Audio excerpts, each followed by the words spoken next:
మార్పు అనేది ఎప్పుడో అప్పుడు ఎక్కడో అక్కడ మొదలవ్వాలి. ఆ మార్పే కనుక మీలో వస్తాయి.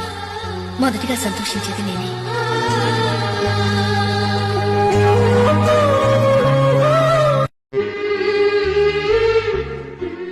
అదంతా అప్పుడండి. ఇప్పుడు నేను మారిపోయానండి.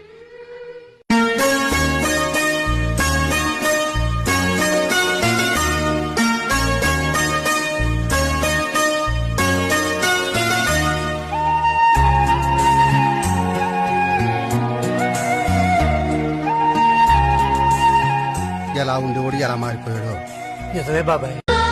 మార్పు అనేది ఎప్పుడో అప్పుడు ఎక్కడో అక్కడ మొదలవ్వాలి. ఆ మార్పే కనుక మీలో వస్తాయి. మొదటిగా సంతోషించేది నేనే.